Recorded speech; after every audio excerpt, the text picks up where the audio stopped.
Y a los niños que vengan luego. Nos vamos.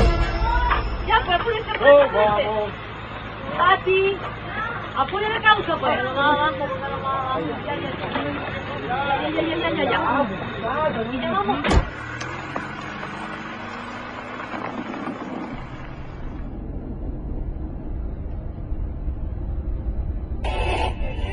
El crecimiento económico de Chile para este año supera todo lo esperado, convirtiendo a Chile en una de las economías más sólidas. Seguimos siendo modelo de progreso para el mundo. ¿Cómo es que llegamos a ser un país tan bacán, Tata, si antes era un país tan pobre? Esto comenzó hace muchos años, cuando ustedes no habían nacido. ¿Con la guerra del Pacífico? No, no tan atrás.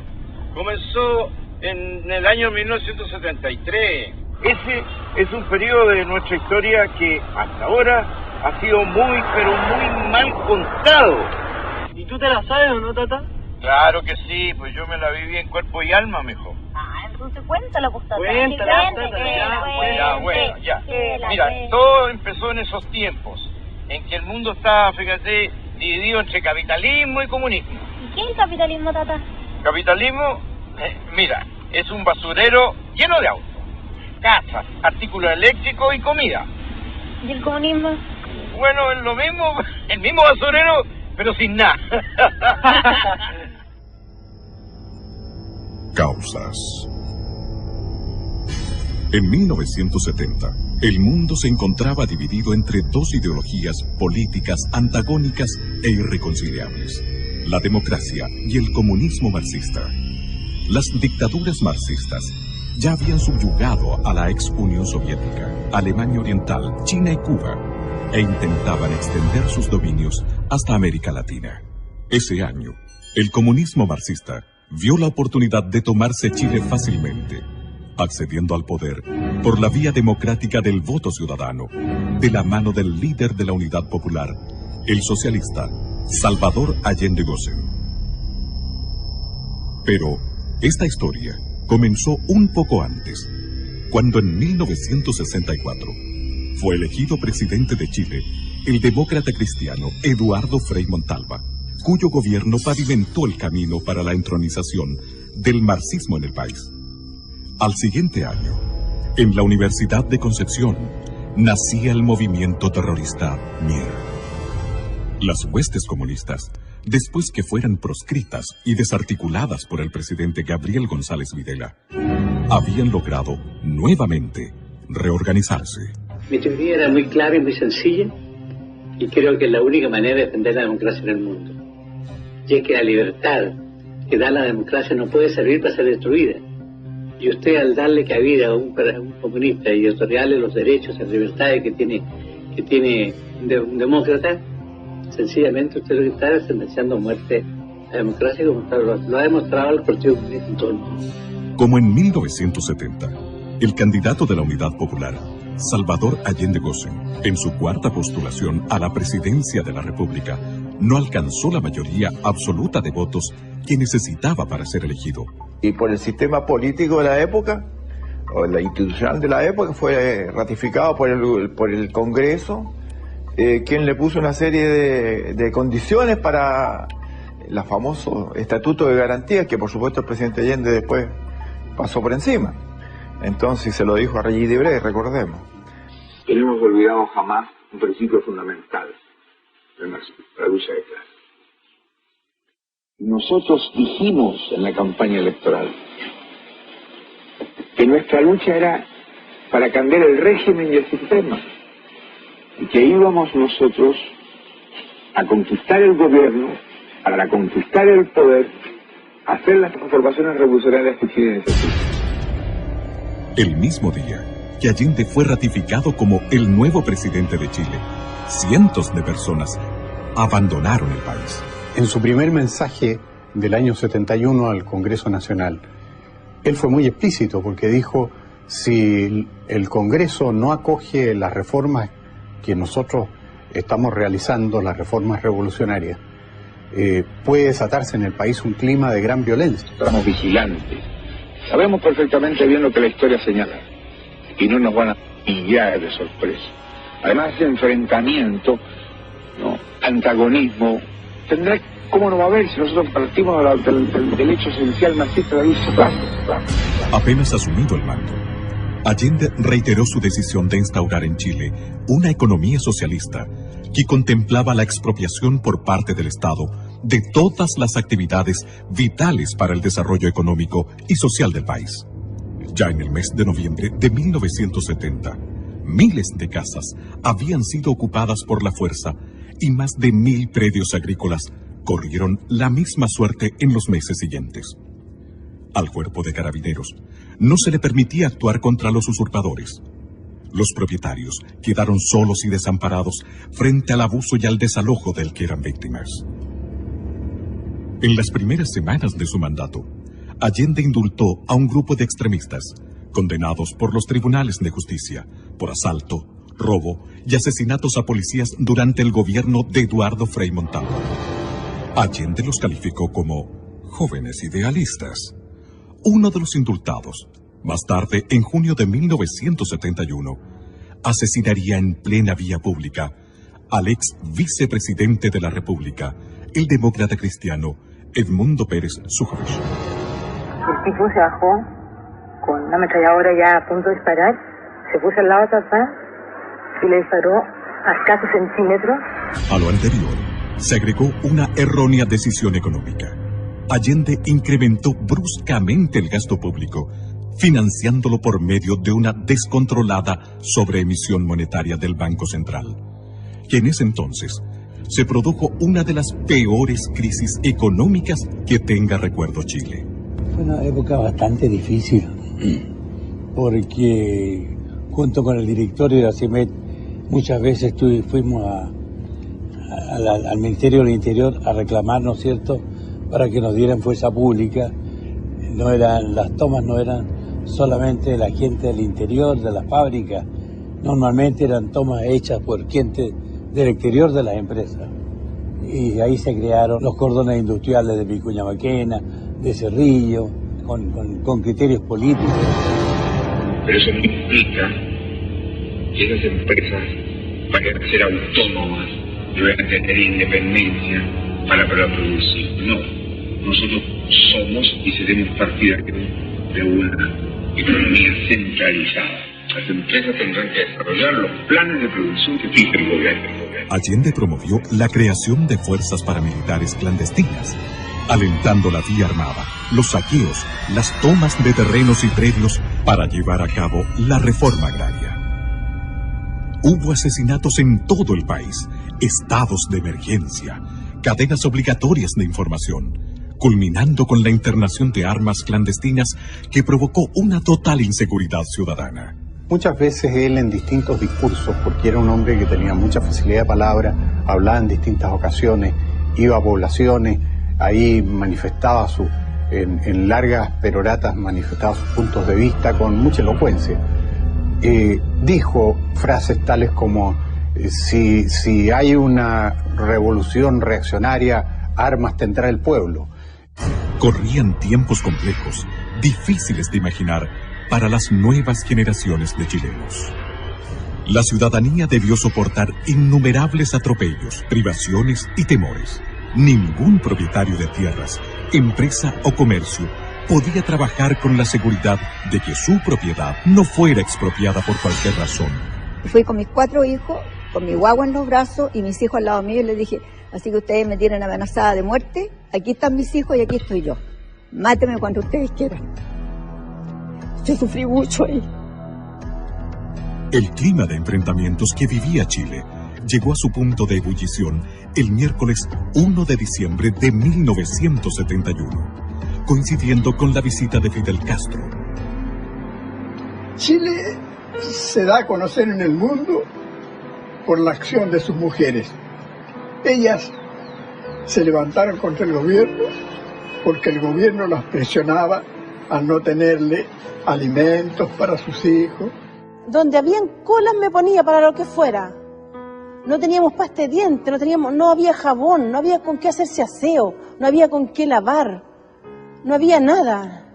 Y además hicieron la mayor manifestación pública, la marcha de las cacerolas, que fue interrumpida por los terroristas del MIR que las apalearon, les tiraron papas con hojas de afeitar adentro, les clavaron los glúteos, en fin, 160 mujeres heridas en una marcha que nunca más se conoció en Chile. Muchos, y me recuerdo como el día de hoy, cuando muchos tipos de los cordones industriales se pusieron en las gradas del Santa Lucía y nos tiraban papas con gilet, como el día de hoy. Y las mujeres también se encerraron, se tomaron los jardines del Congreso Nacional y se amarraron en sus rejas. Y lloraban. Y la gente que pasaba le regalaba un pañuelo. Ellas añadieron un pañuelo que la gente les dejó y le dieron una vuelta completa con pañuelos a todo el Congreso Nacional. Perdonen que me emocione, pero estos recuerdos son de un hijo para su padre. A la decidida y persistente resistencia de las mujeres chilenas se unieron los estudiantes, protestando ante el intento de implementar la Educación Nacional Unificada ENU, que escondía un plan de concientización de la juventud desde la enseñanza básica a la universitaria.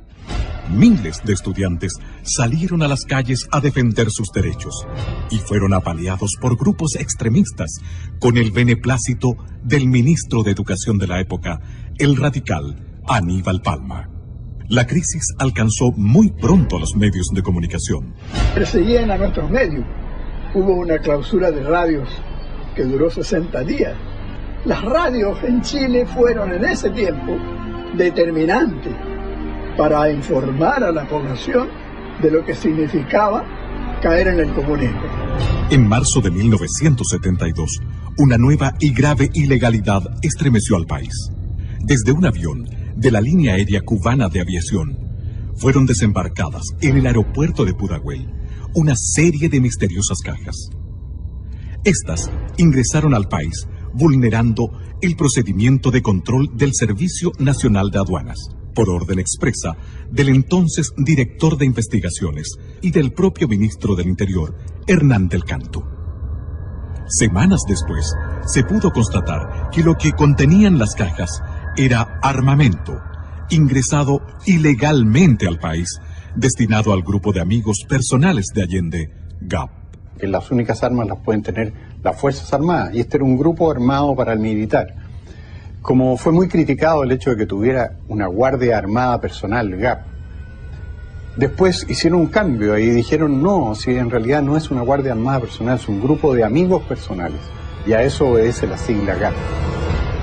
Años más tarde, el escritor cubano Norberto Fuentes confesaría en una de sus obras que ingresar armamento a Chile en cajas rotuladas como valija diplomática fue un procedimiento común del gobierno de Cuba durante el periodo de Allende. En junio de 1972, otra situación tensional sacudió al país. Al negarse el presidente Allende a promulgar completa la reforma constitucional aprobada por el Congreso, que volvía inexpropiables los predios inferiores a 40 hectáreas. Hay una ley. Esa ley indiscutiblemente nos va a llevar a nosotros a expropiar todas las haciendas, todos los fondos que supere el mínimo establecido por la ley. Y esto produjo un verdadero caos y desastre en la producción agrícola. Tanto es así de que las autoridades reconocieron en su tiempo de que la producción agrícola equivalente al año 1935. Si no hubieran quitado el fondo era como quitarme la vida. Y nos querían quitar el fondo porque estos desgraciados aprobaron una ley, ¿no es cierto?, de quitarle todos los fondos a los agricultores sin pagar ninguna indemnización. Al presidente de la República por enésima vez la actitud ilegal de la autoridad administrativa. La oposición consideró este acto inconstitucional.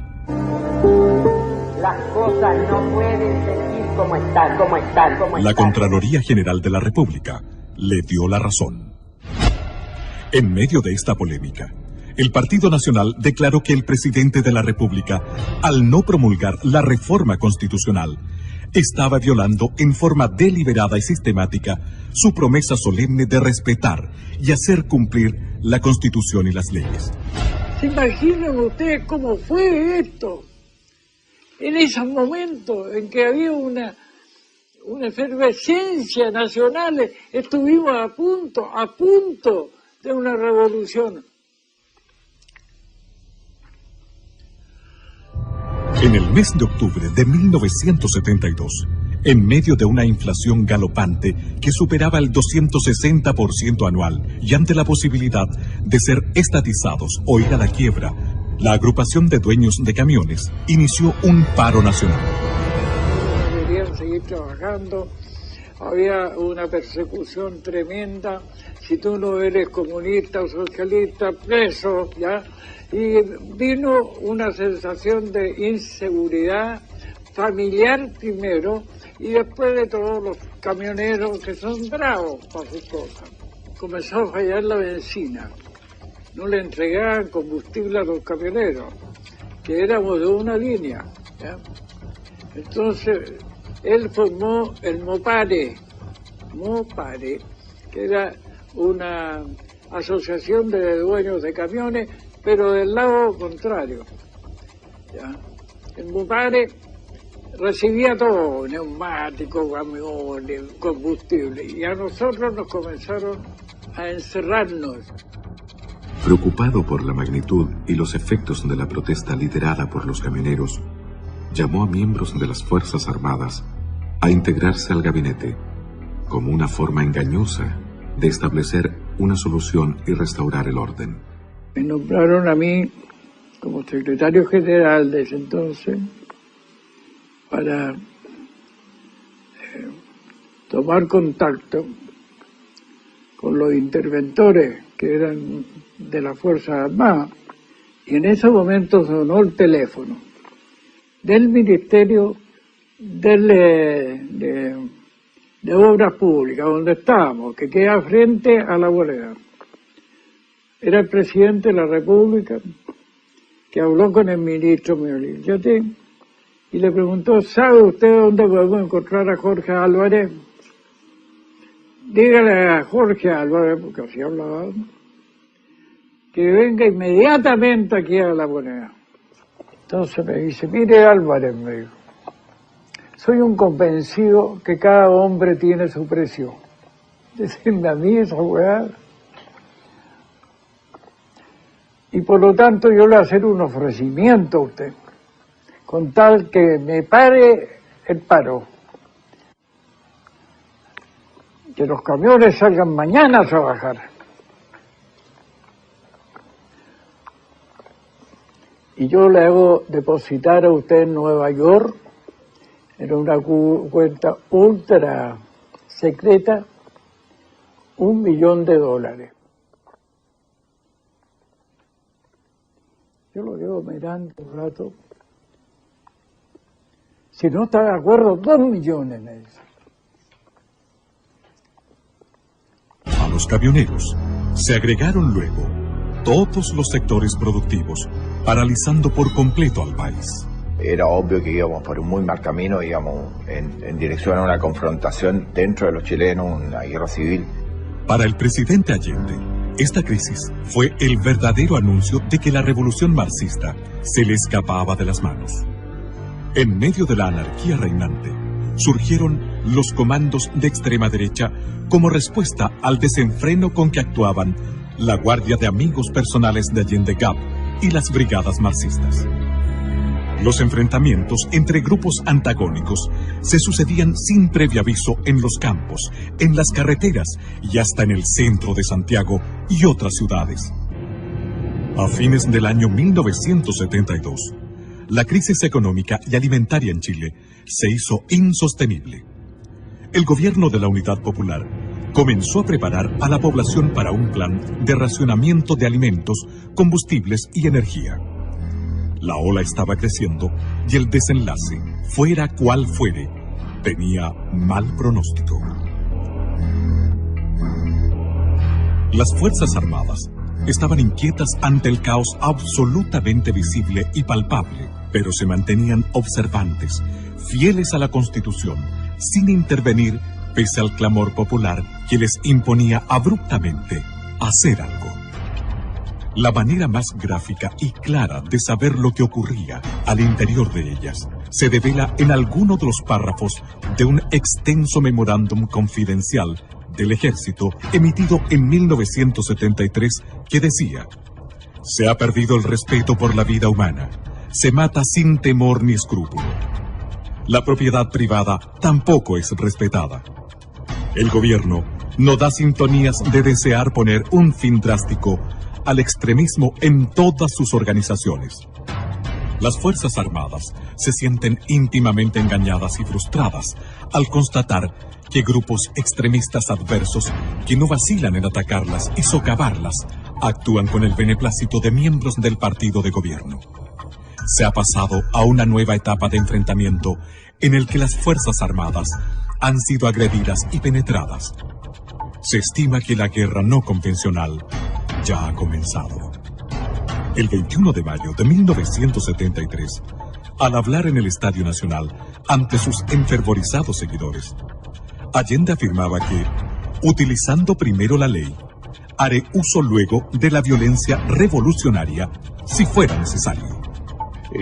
Carlos Altamirano, que era probablemente el más exaltado de los elementos del gobierno de la Unidad Popular, le confesó a la periodista Patricia Pollicer en un libro que se llama Altamirano, cómo era la distribución de los elementos armados que tenía cada partido de la Unidad Popular. Y de esa cuenta uno saca la conclusión de que ellos tenían unos 10.000 hombres en armas. Yo me acuerdo que me regalaron como recuerdo una boina de un capitán de ejército cubano que había estado combatiendo contra nuestras fuerzas y había obviamente perdido la vida. Este ejército ilegal que se estaba preparando para un golpe que iba a permitir que la Unidad Popular se hiciera de la totalidad del poder. ¿Dónde estaban esos políticos cuya responsabilidad primordial, si no única, es la de velar por la paz, por la seguridad y por el progreso de la comunidad que los eligió? Cuando el Partido Socialista dice en su Congreso Anual de Chillán en 1961 que no descarta la toma del poder por las armas y lo vuelve a repetir en los congresos de los años siguientes. Repentinamente, el 29 de junio de 1973, un regimiento blindado de Santiago se rebeló en el llamado Tanquetazo e invadió el perímetro de seguridad del Palacio de la Moneda. El levantamiento fue dominado en pocas horas por el mismo ejército, pero tuvo la virtud de revelar la verdadera actitud e intenciones del presidente Allende. Yo estoy aquí, en Tomás Moro, dijo por radio, con los elementos suficientes para defendernos. Llamo al pueblo a que se tome las industrias, todas las empresas, que estén alerta, que se vuelquen al centro, pero no para ser victimado. Que el pueblo salga a las calles, pero no para ser ametrallado. Que lo haga con prudencia, con cuanto elemento tenga en sus manos. Si llegó la hora, armas tendrá el pueblo. Pero nosotros estamos alerta y tenemos que decirle al pueblo que esté en una actitud vigilante. Y por eso en la concentración de esta tarde yo voy a plantear algunos aspectos en que el pueblo debe tener más conciencia. Usted está cumpliendo su programa, enfrentamiento continuo. Permanente. Hasta si ellos lo buscan, si ellos lo provocan. Habrá el enfrentamiento forzado.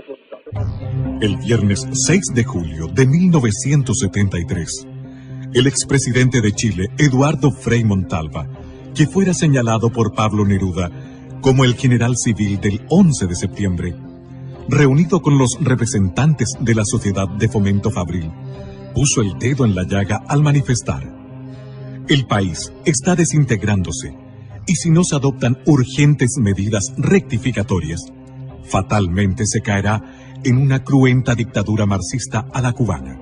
Nada puedo hacer yo, ni el Congreso, ni ningún civil. Desgraciadamente, este problema solo se arregla con fusiles. Y a continuación dijo: les aconsejo plantear sus aprehensiones directamente a los comandantes en jefe de las Fuerzas Armadas.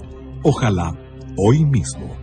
El 22 de agosto de 1973, la Cámara de Diputados del Congreso Nacional aprobó e hizo público el acuerdo que expresaba la desaprobación del ente legislativo ante las circunstancias y evidencias de lo que estaba ocurriendo en Chile, afirmando en alguno de sus párrafos que el gobierno no ha incurrido en violaciones aisladas de la Constitución y de la ley, sino que ha hecho de ello un sistema permanente de conducta, atropellando sistemáticamente las atribuciones de los demás poderes del Estado, violando reiteradamente las garantías que la Constitución asegura a todos los habitantes de la República y permitido y amparado la creación de poderes paralelos ilegítimos que constituyen gravísimo peligro para la nación. Un día después de la declaración de la Cámara de Diputados, el 23 de agosto de 1973, tras un confuso incidente que evidenció la pérdida del liderazgo del general Carlos Prats al interior del ejército, el gobierno de Allende procedió a entregar el mando total del ejército al general de división Augusto Pinochet Ugarte, previa dimisión voluntaria de su antecesor, el general Prats.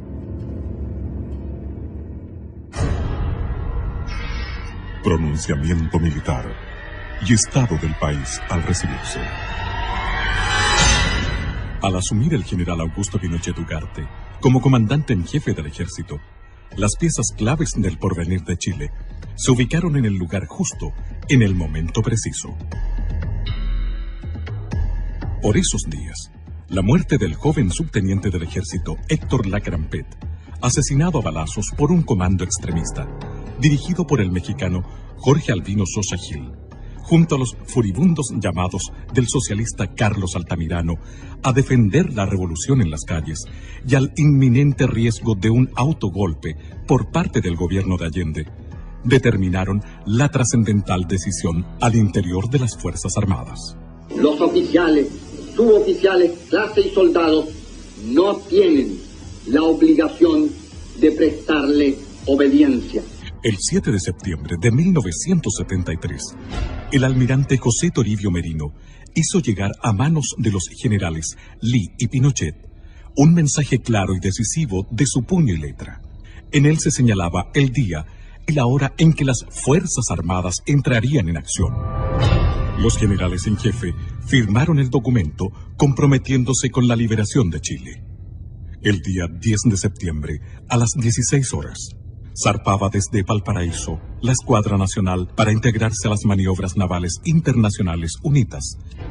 Y cuando me recibo de guardia en la noche, me doy cuenta que vamos con rumbo absolutamente contrario al que yo inicialmente suponía que debíamos ir para reunirnos con los buques de la Marina Norteamericana con la cual íbamos a hacer el ejercicio UNITAS. Y allí entonces se me entrega un papel donde dice las Fuerzas Armadas han decidido tomar el control del país. Y a este buque, que era el destructor Cochrane, le ha correspondido tomar el control del puerto de San Antonio. Ese mismo día, la totalidad del contingente del ejército se acuarteló en sus unidades. Al conocerse al día siguiente el fallo de la Corte Suprema respecto al desafuero del senador socialista Carlos Altamirano. Estas dos situaciones aparentemente fortuitas favorecieron el factor sorpresa de la acción liberadora, disminuyendo el riesgo de un mayor derramamiento de sangre. En la madrugada del 11 de septiembre de 1973, Augusto Pinochet, comandante en jefe del ejército, establece su cuartel general en el recinto militar de Peñalolén, mientras Gustavo Lee, comandante en jefe de la Fuerza Aérea, se instala en su cuartel general de la Academia de Guerra Aérea y el general Mendoza hace lo propio en el edificio de carabineros de General Norambuena, pleno centro de Santiago. En Valparaíso, el almirante Merino arriba a su cuartel general de la Academia de Guerra Naval. Minutos más tarde, la Escuadra Nacional reapareció sorpresivamente en Valparaíso, mientras las Fuerzas Armadas procedían a tomar la ciudad, desplegándose por toda la costa. En Santiago, el ejército hacía lo propio, acercándose a la Moneda. Santiago, 11 de septiembre de 1973. Teniendo presente, primero, la gravísima crisis económica, social y moral, las Fuerzas Armadas y Carabineros de Chile declaran, primero, que el señor presidente de la República debe proceder a la inmediata entrega de su alto cargo a las Fuerzas Armadas y Carabineros de Chile. La proclama de la Junta de Comandantes en Jefe de las Fuerzas Armadas y de Orden remeció a Chile entero. A las 7:30 de la mañana, la liberación de Chile estaba en marcha. Que en pocas horas, las Fuerzas Armadas controlaban todas las ciudades y centros estratégicos del país. Al atardecer del 11 de septiembre, la primera gran batalla por la libertad de Chile había concluido. A esa hora, el almirante José Toribio Merino llegaba en helicóptero hasta la escuela militar. Allí lo esperaban el general Augusto Pinochet, el general Gustavo Lee y el general César Mendoza. Fue la primera vez que se reunieron los 4 jefes de la Junta Militar. Tras los saludos marciales de rigor, dieron paso a los abrazos del triunfo y al comienzo del trabajo abrumador que tenían por delante. Semanas después del pronunciamiento militar, Patricio Elwin, uno de los principales líderes de la democracia cristiana, validó políticamente la acción de las Fuerzas Armadas de Chile al declarar en una entrevista a un corresponsal del News Service de Washington y Bonn. La llamada vía chilena de construcción del socialismo, que empujó y enarboló como bandera a la unidad popular y exhibió mucho en el extranjero, estaba rotundamente fracasada. Y eso lo sabían los militantes de la Unidad Popular y lo sabía Allende. Y por eso ellos se aprestaban, a través de la organización de milicias armadas, muy fuertemente equipadas, que constituían un verdadero ejército paralelo, para dar un autogolpe y asumir por la violencia la totalidad del poder.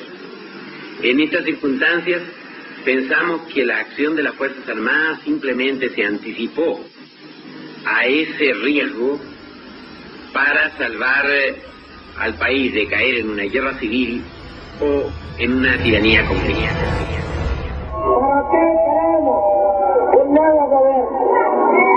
Queremos un nuevo gobierno para que venga a haber seguridad en la familia chilena, para que las mujeres puedan dedicarse a su casa y a sus hijos y no tengan que estar perdiendo horas y horas, días enteros en hacer la cola del aceite, la cola de la harina, la cola del azúcar, la cola del pan. La primera batalla había sido ganada, pero ahora venía otra, más larga y compleja que la anterior.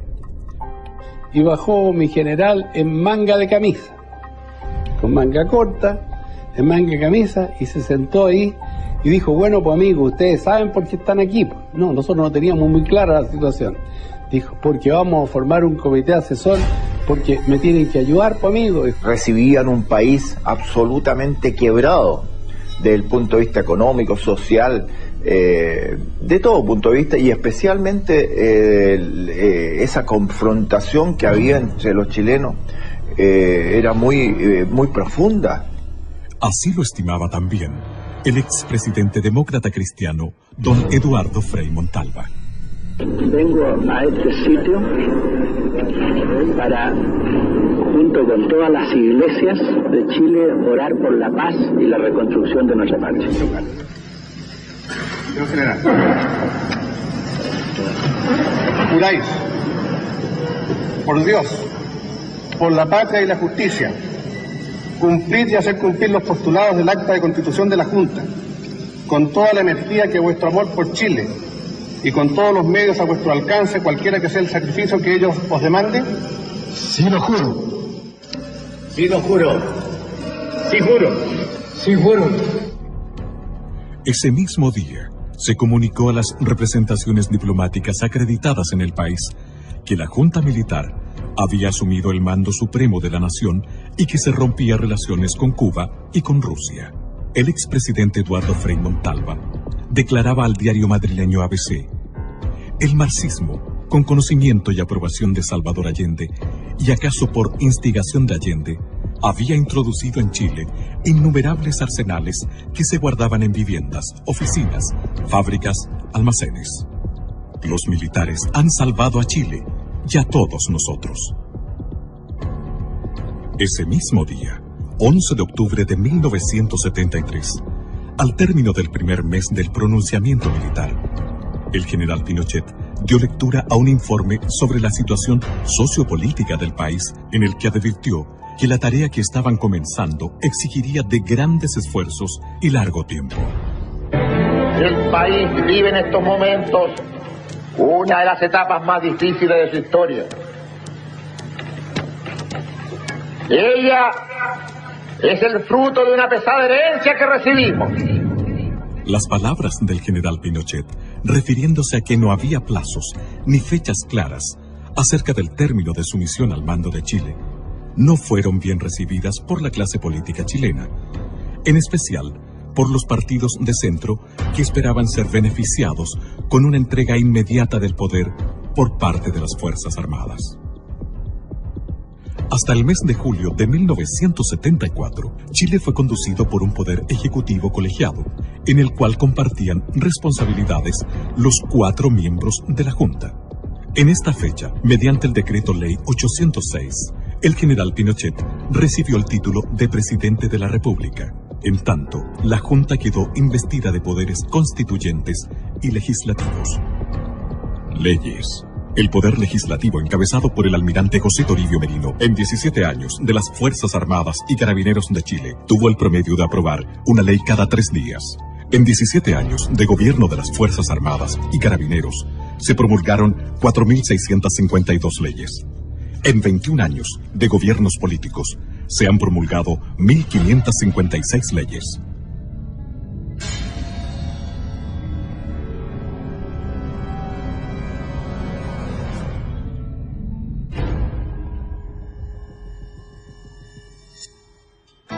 Bajo la conducción del presidente Pinochet, se organizó el Comité Asesor, encargado de diseñar el plan que se requería para sacar a Chile de la ruina en que lo había sumido el marxismo. Nos pusimos en la tarea con varios personajes como Gastón Acuña, Jaime Guzmán, Rubén Díaz, Neira y otros, a la creación de cosas que el gobierno debía hacer, darle ideas a los militares.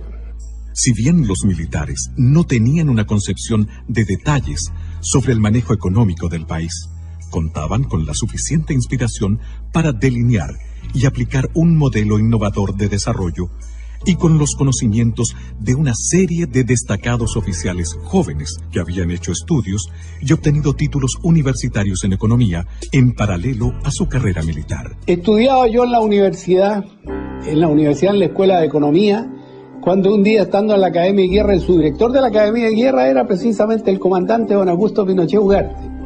Llegué a Santiago y nos constituyó a cargo del general Canesa a 10 oficiales del ejército que le habíamos tenido de alguna u otra forma de preparación extrainstitucional para que le ayudáramos en esta asesoría, lo que se llamó el Estado Mayor Presidencial primero, pero que después pasó a llamarse el Comité Asesor.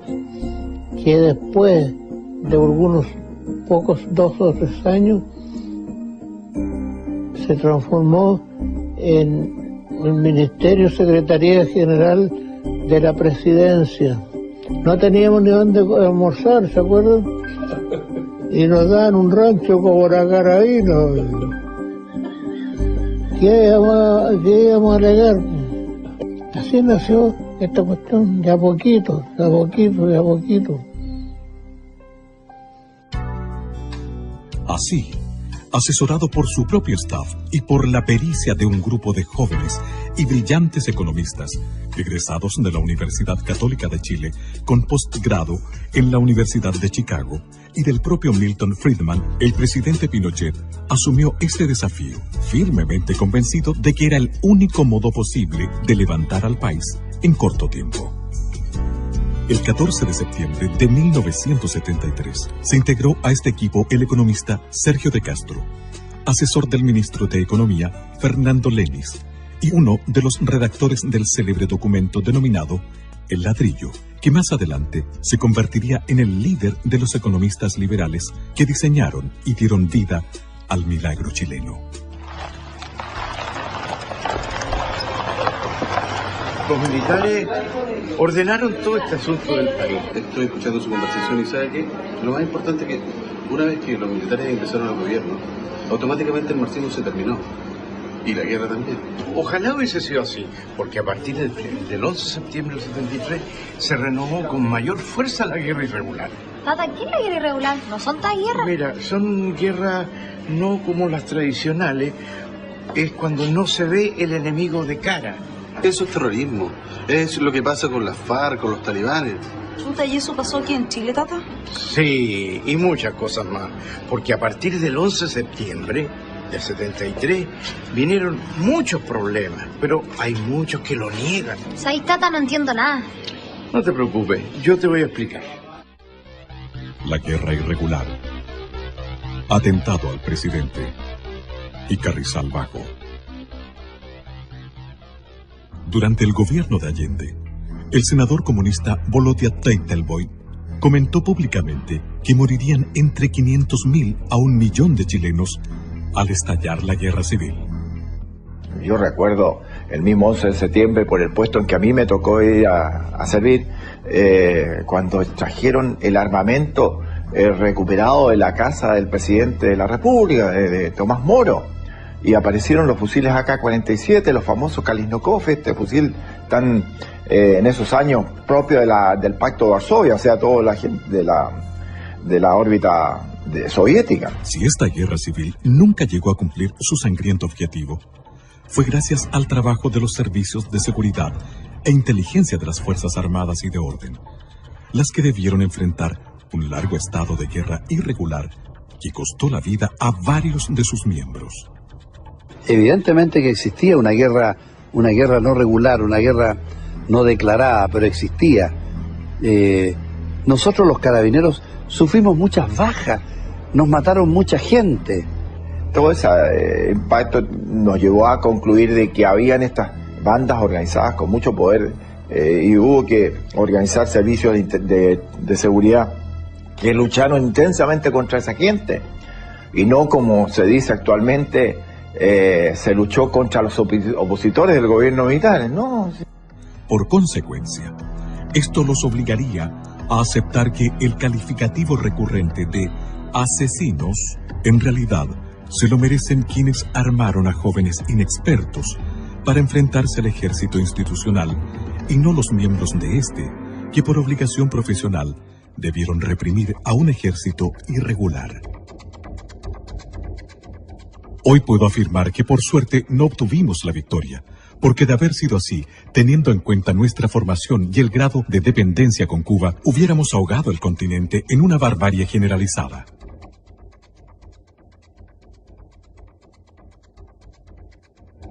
Una de nuestras consignas era hacer de la cordillera de los Andes la sierra maestra de América Latina, donde primero hubiéramos fusilado a los militares, después a los opositores y luego a los compañeros que se opusieran a nuestro autoritarismo.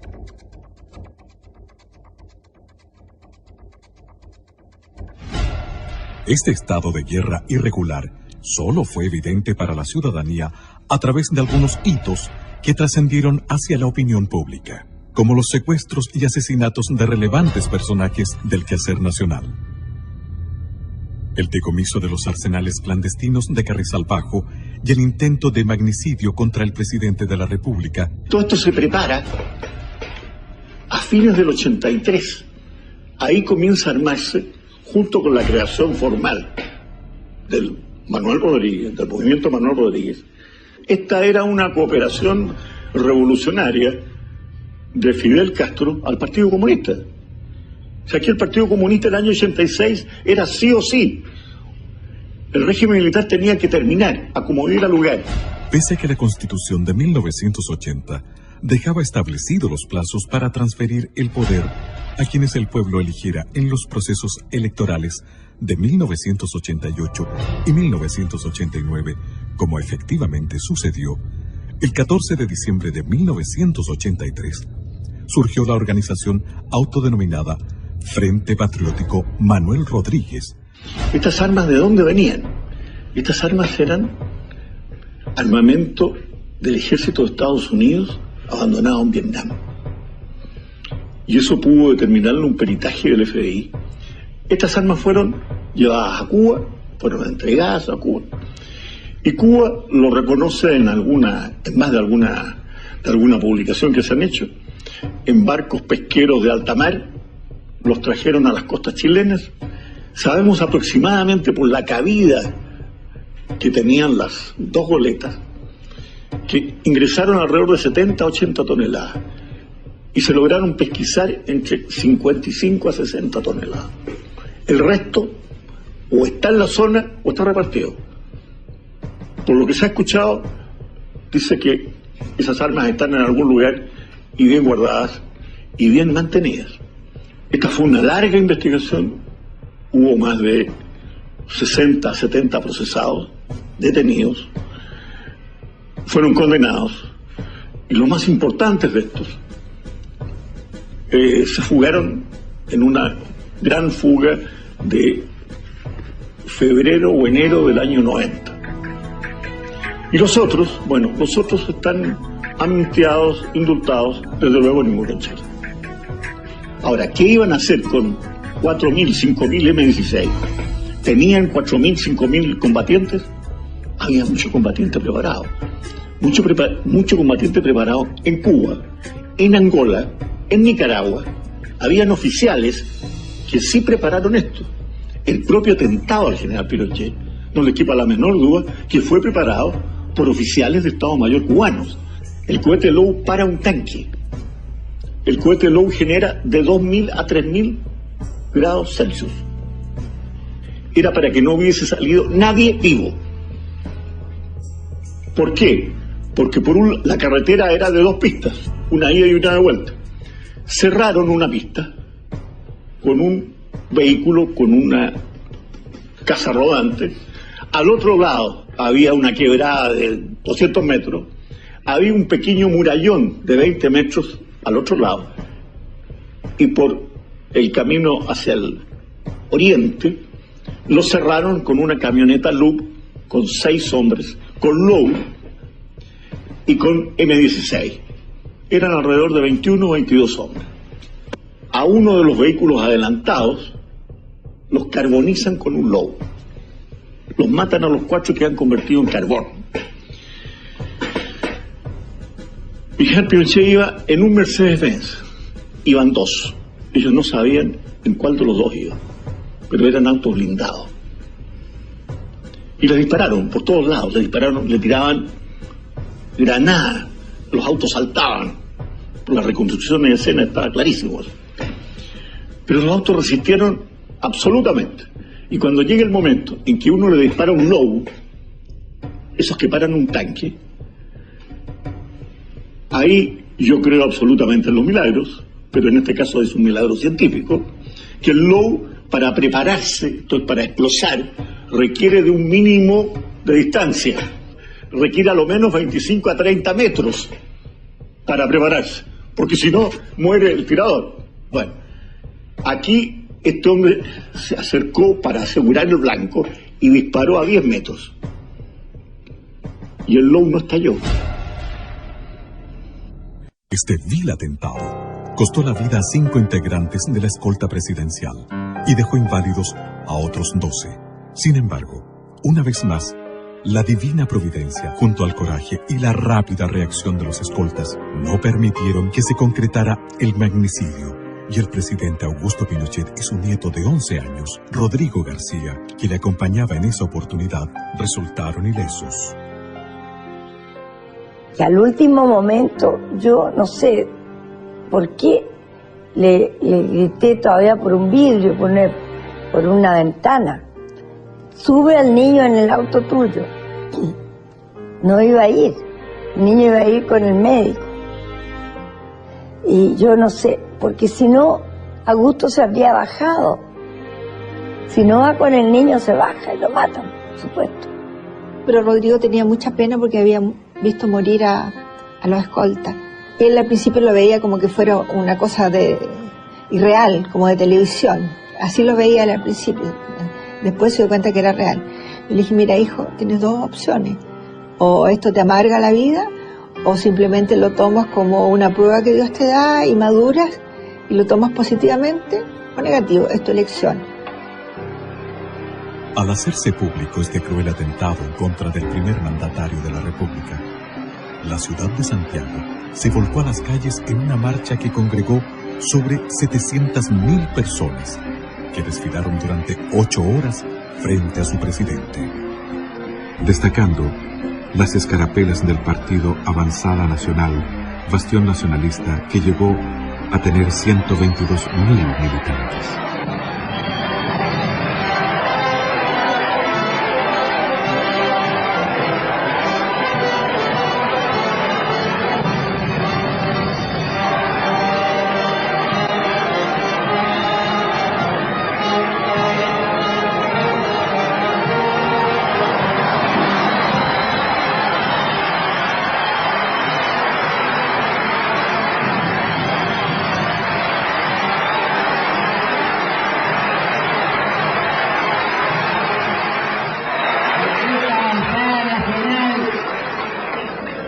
La hizo crecer desde pequeña y ya está hecha un hombre.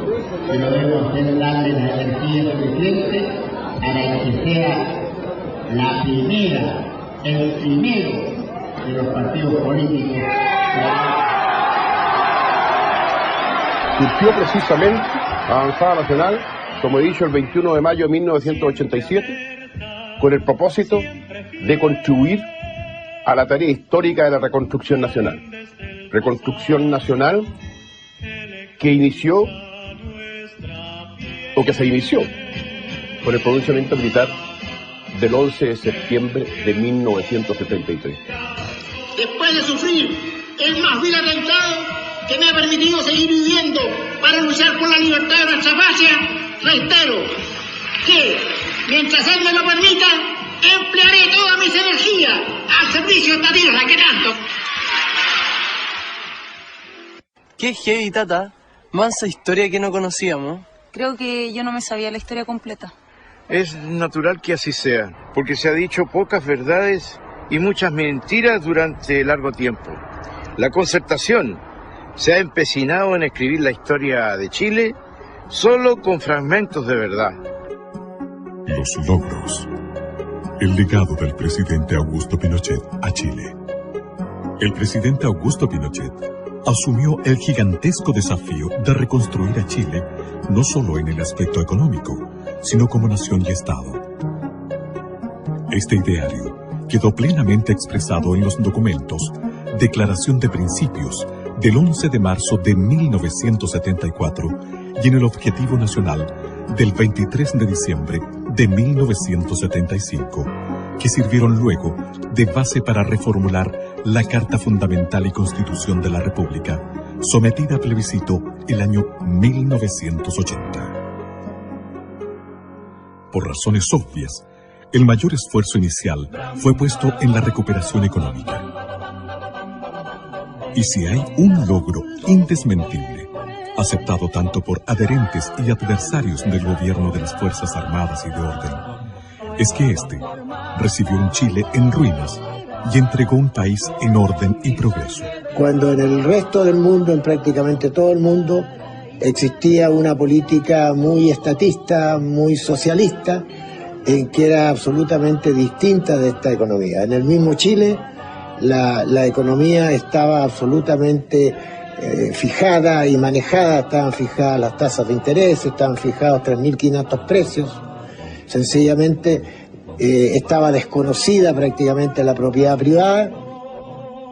En 1975, para sacar al país de la ruina financiera en que lo había sumido Allende, el gobierno se vio en la necesidad de implementar un tratamiento económico de choque. Tras unos primeros años de dificultades, el método aplicado comenzó a afianzarse y el país inició una rápida recuperación económica. El sorprendente progreso y prosperidad de Chile motivó a que el mundo comenzara a hablar muy pronto del milagro chileno.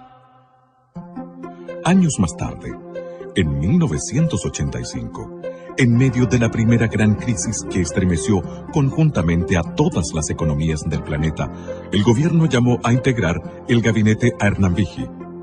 Tras conocer su propuesta para superar el aciago momento, el presidente Pinochet lo nombró ministro de Hacienda.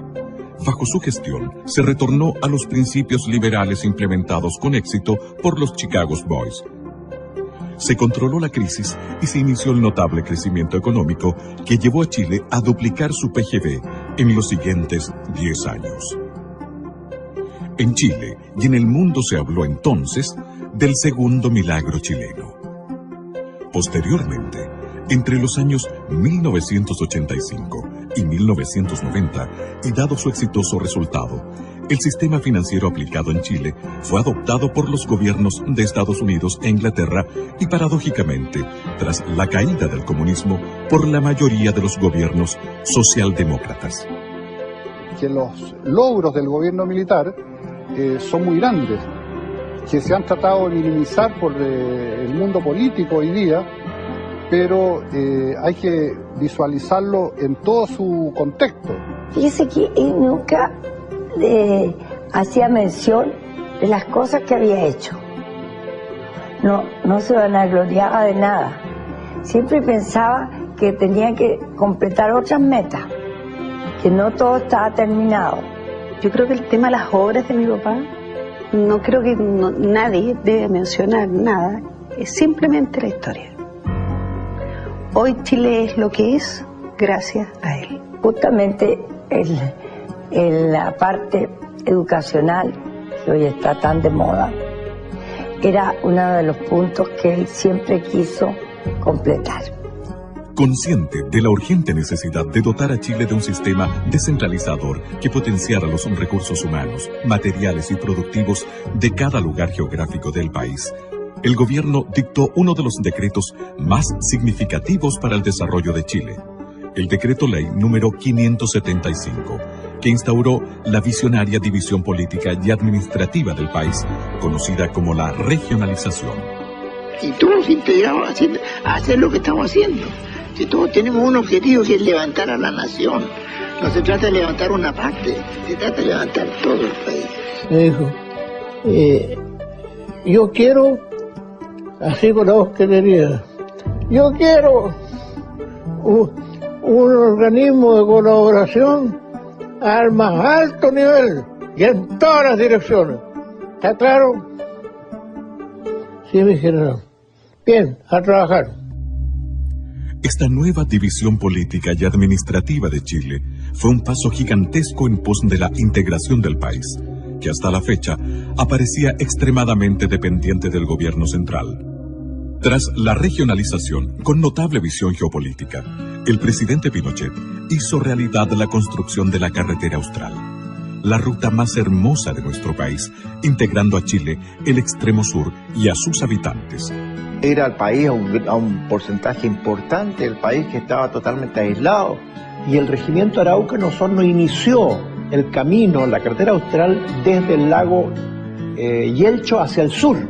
El presidente de la República dispuso que se iniciara el camino desde Chaitén al sur, y es así como el año 82 se inauguró el tramo de Chaitén a Coyhaique, 420 kilómetros. Y además de esos 420 kilómetros se hicieron 7 caminos transversales. ¿Antes cuánto teníamos que sacrificarlo para salir a hacer nuestro trámite? En barco hasta 20 días o más. Y por ahí se echaban a perder los barcos o el temporal, el viento, no podían traficar. Ahí tenía que uno estar sin poder avanzar. Es un orgullo el haber tenido cerca nuestro el ejército, porque para nosotros el ejército, y más bien don Augusto Pinochet, nos sacó del aislamiento. Antiguamente Chile llegaba a Puerto Montt y nosotros supimos que en realidad éramos chilenos cuando llegamos a ver, cuando llegó el ejército había muerto a desembarcarse en una barcaza y ver uniformados que nos dijeron que nos sacarían del aislamiento. A él le gustaba estar con la gente. Yo le digo una cosa, el general Pinochet recorrió la carretera austral todos los años, 1 o 2 veces, ¿no? Entregó escuelas, tomó contacto con la gente, entregó centrales hidroeléctricas, entregó postas. Recorrió toda la carretera, pasó por la carretera. Sí, fuimos al encuentro de él cuando yo trabajaba en Guadalajara ese tiempo, y al cruce de Guadalajara fuimos. a darle un esquinazo. Esta región a él lo recordará por las grandes obras, porque es el único presidente que ha tenido Chile que se ha acordado de nosotros. Es el único que nos hizo una carretera austral, es el único que dio luz, que dio teléfono y que nos dio las comodidades que hoy tenemos. En septiembre de 1973, el sector de la gran minería del cobre, soporte económico de Chile actual, estaba tan arruinado y abandonado como el país mismo. Cuando llegué a la minería, era un sector que estaba con una explotación bastante incipiente. Para muestra, date un botón. No tenían dónde hacer la depositación de los relaves en el cobre. Y la depositación de relaves, lo mismo que a usted le entregan una casa sin alcantarillado. ¿Cómo sigue produciendo?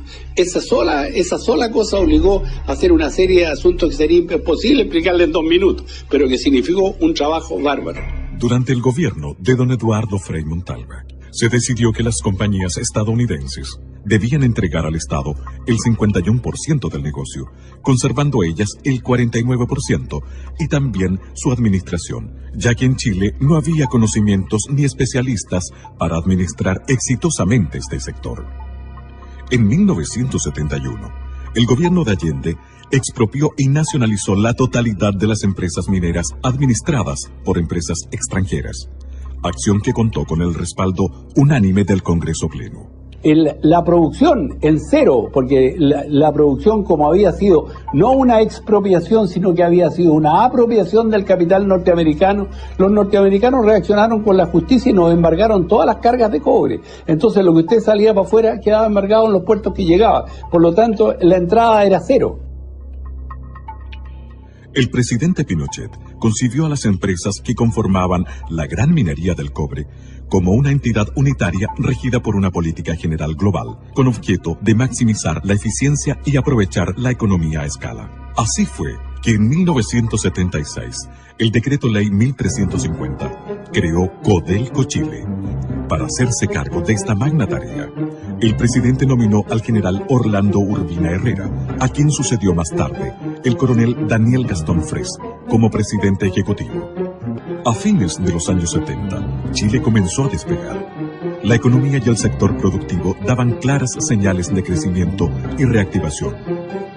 En ese momento, el presidente Pinochet decidió abordar otras importantes reestructuraciones que Chile necesitaba para consolidarse como una gran nación. Llevó a cabo la modernización de la justicia a través de la reconstrucción del Poder Judicial y la modernización de la Tesorería General de la República, del Servicio Nacional de Aduanas y de la Casa de Moneda de Chile. Con el fin de dar normalidad a la economía nacional, se creó la Superintendencia de Bancos e Instituciones Financieras y la Superintendencia de Valores y Seguros. Lo principal o lo definitivo fue el aceptar e introducir, mejor dicho, la política de mercado, la llamada en ese momento política social de mercado, como su nombre lo dice. Anticipándose a las tendencias del mundo actual, redujo el tamaño del Estado y modernizó todas sus funciones. Creó o reformuló ministerios y encargó innumerables estudios para orientar certeramente todas las refundaciones. Se dio a conocer el mapa de la extrema pobreza en Chile. Un estudio encargado por el AODEPLAN y al Instituto de Economía de la Universidad Católica, con objeto de conocer la cantidad y distribución de los pobres en el país. Documento que permitió contar por primera vez en la historia de Chile con datos fidedignos para orientar objetivamente el gasto social del Estado.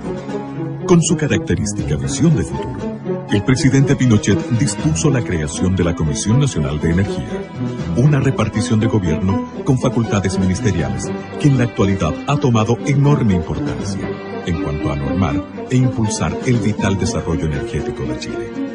Y tomando en consideración que Chile es un país sísmico, dispuso la creación de la Oficina Nacional de Emergencia del Ministerio del Interior, ONEMI.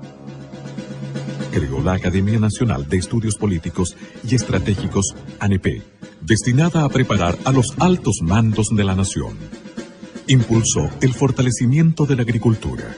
Y eso produjo el auge que hemos tenido en la producción agrícola, que hoy día Chile exporta miles de millones de dólares, y eso ha significado que se cree casi 800.000 personas trabajando en el agro, en una actividad pujante, cada día más renovada y más activa.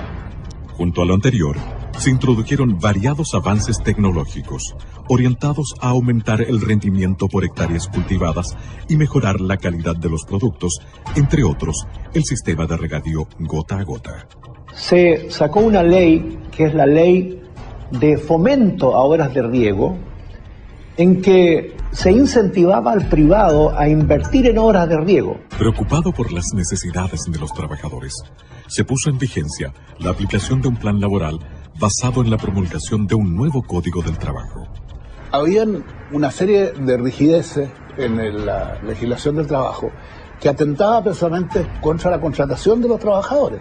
Y la prueba más clara es que un estudio hecho, creo que al final del gobierno de don Eduardo Frei Montalva, indicaba que no se habían creado nuevas fuentes de trabajo a ese nivel. Uno de los beneficios más importantes y trascendentales que tuvo en miras el gobierno del general Pinochet fue terminar con la división de las clases sociales entre los trabajadores obreros y empleados.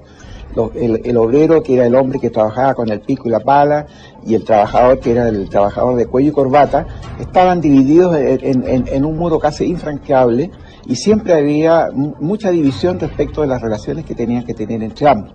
En el sector salud, el gobierno reformuló prácticamente todo, con objeto de elevar los estándares de servicio y de acceso a la salud en Chile. No se opta por construir más hospitales, se opta fundamentalmente por atacar los problemas de salud. ¿Por qué surgen los problemas de salud?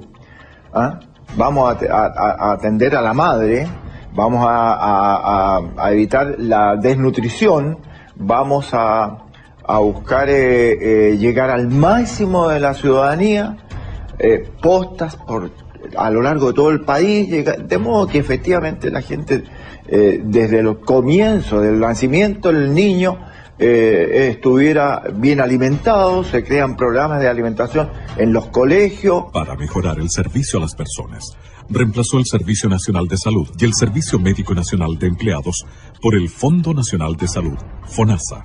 Además, puso en marcha el nuevo sistema de salud, ISAPRE. Los índices de salud durante el gobierno militar, reconocidos no por el mismo gobierno militar ni por el Instituto Nacional de Estadística, sino que por la Organización Mundial de la Salud. Los índices estaban cercanos a los países desarrollados. Las innovaciones alcanzaron también al área previsional, reemplazando un sistema de reparto en manos del Estado por una gran reforma, creando un nuevo sistema de pensiones de vejez, invalidez y sobrevivencia. Usted comprenderá que si las cajas de previsión estaban quebradas todas las cajas de previsión, el sistema previsional chileno no es que lo hayan inventado porque había que reinventar uno nuevo por ponerle nombre, era porque estaba todo en el suelo. El manejo de fondos pasó a manos privadas a través de las administradoras de fondos de pensiones, AFP. Al mismo tiempo que es efectivo y eficiente, y que es copiado por muchos países del mundo, permite generar en Chile una tasa de ahorro excepcional, de luego en Latinoamérica. Modificó el sistema educacional chileno con objeto de vincularlo con la realidad laboral y productiva del país, a través de la Ley Orgánica Constitucional de Enseñanza LOCE, que establece los requisitos mínimos que deben cumplir los niveles de enseñanza básica y media. Antiguamente teníamos alrededor de 100.000 alumnos en la educación superior, llegamos a 300.000 alumnos en la educación superior, abriendo las posibilidades de la universidad a muchos chilenos. Estableció la beca Presidente de la República, que ha sido útil para la formación de excelencia y reforzamiento de las nuevas generaciones en centros de estudios en Chile y en el exterior. En 1980, tras varios años de estudios y redacción que comenzaron en 1974, el gobierno de las Fuerzas Armadas y de Orden sometió a la opinión de la ciudadanía el texto de la nueva Constitución de la República de Chile, a través de un plebiscito que convocó sin distingos políticos partidistas a todos los chilenos residentes en el territorio nacional. Total nacional. Votos sí, 3.200.000. 943.068. Votos no, 1.729.018. Nulos, 165.855. El país aprobó la nueva Carta Fundamental, que hasta hoy rige a Chile, dándole pleno respaldo a las reformas y modernizaciones presentes en ella, como también a las disposiciones transitorias que establecían que la Junta de Gobierno asumía las funciones legislativas y constituyentes con el capitán general Augusto Pinochet Ugarte como única autoridad ejecutiva a nivel nacional, y al marco institucional que establecía el mecanismo para la sucesión del presidente a través de un plebiscito a efectuarse en 1988 y posteriormente, según los resultados de este, la realización de elecciones libres presidenciales y parlamentarias en 1989, tal cual aconteció. Reafirmando lo anterior, el presidente Pinochet dispuso e impulsó la construcción de las instalaciones del actual Congreso Nacional en la ciudad de Valparaíso y creó la ley de partidos políticos con la cual se rigen la totalidad de los partidos existentes en la actualidad. Con notable visión geoeconómica, el presidente Pinochet puso especial énfasis en el desarrollo del comercio exterior que años más tarde daría paso a los innumerables tratados de libre comercio que han significado prosperidad económica y nuevas fuentes de trabajo en Chile. Y creó ProChile para proveer al comercio exterior de un instrumento de promoción y respaldo especializado, con una oficina en cada una de las sedes diplomáticas nacionales. En este periodo se inició el gran poder exportador de productos no tradicionales que a la fecha solo era de carácter minero. Chile se convirtió en el principal país exportador hortofrutícola del hemisferio sur. Se dispuso la apertura de la economía al mundo exterior. Se eliminaron las barreras no arancelarias y se aplicó la rebaja y uniformidad de los aranceles. Hecho este último que permitió al presidente Pinochet concretar dos logros en uno. Al implementar la zona franca de Iquique y el moderno aeropuerto en la misma ciudad, como medio de estimular la recuperación económica de la zona. Creó el Servicio Nacional de Turismo, Sernatur, encargada de la promoción del turismo a nivel nacional e internacional. No solo las grandes transformaciones y modernizaciones ocuparon al presidente Pinochet. Su grandiosa obra está salpicada de detalles. Tenía mucho aprecio a los mapuches. Y tanto así que, por ejemplo, en el Consejo Económico Social, su principal preocupación fue tener un representante del mundo mapuche ahí, que fue el profesor Efraín Nahuelpan, que vive en Villarrica. Además, en el sur, él fue nombrado lonco, se le entregó la clava, que es el toque de mando de los mapuches, como símbolo, y de hecho, ellos tienen muy buen recuerdo, porque cuando hubo que repartir las tierras después de la reforma agraria, ellos se convirtieron en propietarios, verdaderos propietarios de sus tierras. Creo que era un ser excepcional, una persona preocupada de todos quienes trabajábamos al lado de él. Siempre tenía una palabra de preguntarle cómo se encontraba la familia. Haciendo gala de su gran espíritu patriota, dispuso por decreto que la cueca fuera oficializada como baile nacional e incorporó como símbolos patrios al copihue y la araucaria. Faltaba algo, faltaba que alguien le pusiera la marca, porque el animal con marca, ese tiene valor. Y fue así como mi capitán Augusto Pinochet Ugarte acordó firmar el decreto con fuerza de ley de que la cueca era la danza nacional. Fue el primer presidente de Chile en ejercicio en viajar a Isla de Pascua. En Rapa Nui había solo 1.200 electores, cifra a la que los políticos no le daban relevancia. Sin embargo, el presidente Pinochet, con su visión geopolítica, no lo consideró así y llevó a la isla progreso, fomentando el turismo y construyendo un hospital que en esos años tuvo un costo de $3 millones. La emoción y alegría de los pascuenses se reflejó en el tierno y conmovedor saludo que le brindó una pequeña pascuense.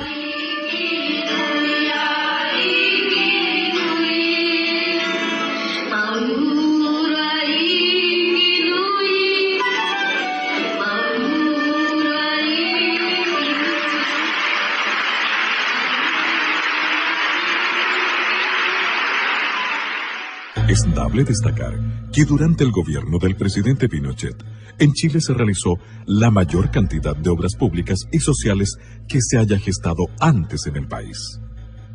Se creó e instauró el innovador sistema de subsidios de gobierno anteriormente inexistente, como método para facilitar el acceso de los chilenos a vivienda, salud, educación, pensiones y otros bienes. Se inició la erradicación de las poblaciones marginales, trasladándolas a lugares más saludables y hospitalarios. Se construyeron 550.000 viviendas que beneficiaron a 2.600.000 personas, entregando además 309.000 subsidios habitacionales. Fíjese que cuando asumió el gobierno militar, en agua potable había una cobertura de un 68%, y eso se entregó después de 17 años con una cobertura del 98% de la población chilena que tenía alcantarillado.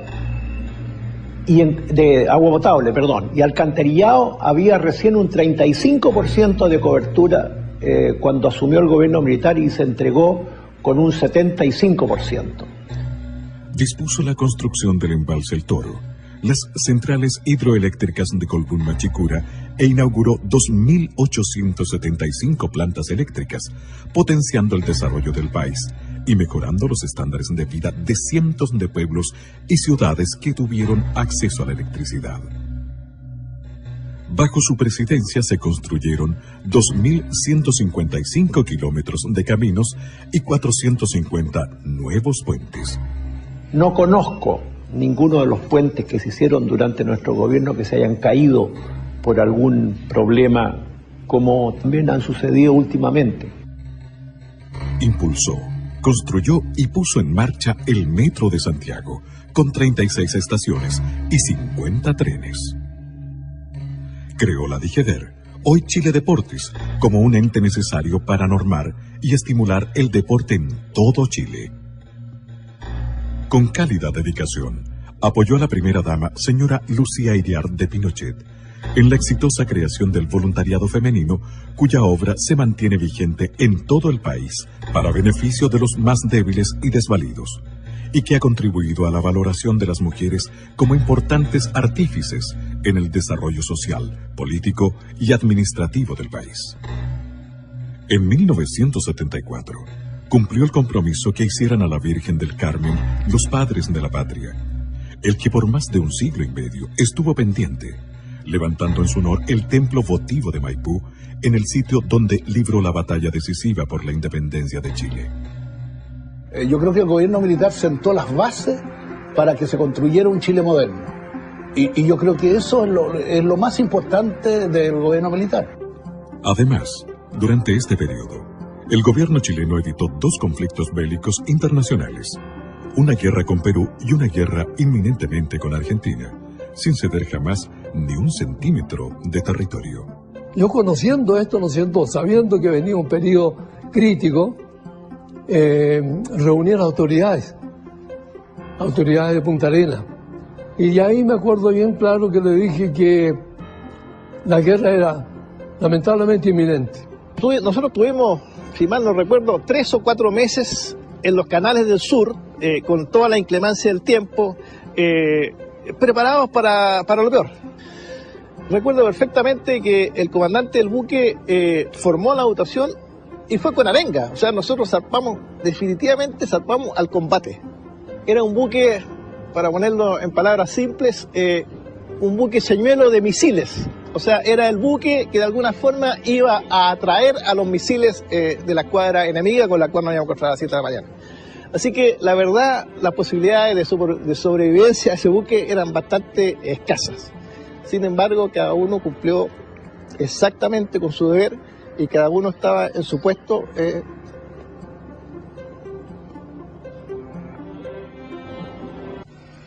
Y muchas veces, señores, tuve que soportar la tensión de ver cómo la República Hermana de Argentina efectuaba ejercicios, acciones de guerra hasta la línea de frontera. Y ahí fue cuando en esa oportunidad le manifesté al señor presidente Videla que mientras hacían ejercicios hasta la frontera no había problema, pero ahí se pasaba la línea de frontera, ahí se pasaba. Recibí esa orden que estaba escrita directamente que a Pinochet y decía más o menos lo mismo: ante posible acción ofensiva de fuerzas argentinas, defenderá su zona jurisdiccional combatiendo hasta el último hombre. Esta es la misión que yo, como comandante en jefe, recibí. No hay ser humano en el mundo que odie más la guerra que no sea el militar, porque el militar conoce la guerra desde adentro y en profundidad. Que aquel magallánico que creyera no tener la capacidad, la moral, la fuerza anímica para resistir a la acción de una guerra, les pedía, pero no lo podía ordenar porque no había declaración de guerra, les pedía que dejaran la zona. Estuve con la observación en el aeropuerto y en el puerto durante una semana para ver cuántos magallánicos abandonaba Punta Arenas. Ni uno. Ni uno. Obviamente las circunstancias fueron variando, pero la buena voluntad, también con un impulso que vino del Vaticano, evitó que nuestros países hermanos desde siempre entraran en un conflicto bélico. En 1987, Chile recibió la ilustre visita de su santidad, el Papa Juan Pablo II, principal artífice mediador en el Tratado de Paz entre Chile y Argentina. Si hay una imagen que todos los chilenos recordamos de aquella ocasión, es la de su santidad el Papa Juan Pablo II en los balcones de la Moneda acompañado del presidente Pinochet, ovacionados por una multitud congregada en la Plaza de la Constitución.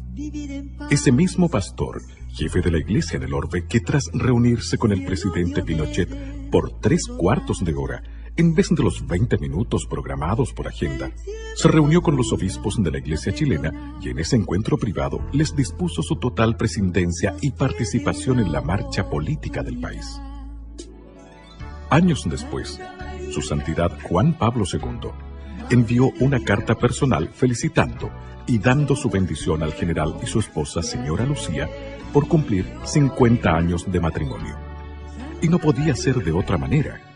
Pinochet fue un católico observante que durante todo su periodo de gobierno respetó e hizo respetar los valores de la Iglesia, como también el de los otros credos religiosos. Oye, ¿te conviene que hayan caballos? Oye, mami, me dijiste que había motos. No, sí hay. Llegamos, al fin. Ay, ay, ay. Apúrate. ¿Está buena la vista? Mira, la verdad es que está bonito, ¿eh? Sí, igual hemos invertido tiempo acá. Mira este paisaje, Samuel, miren. Miren la maravilla, la panorámica, mira. Y ese letrero dice Carretera Austral, Augusto Pinochet Ugarte. Qué espectacular, ¿te gusta? Una maravilla. Cientos de kilómetros de carretera que antes de Pinochet eran intransitables. Oye, Tata, Sí. ¿tú crees que después de todo esto la gente dejó de hablar mal de él? No, mijita. El dicho es que el mal nunca descansa.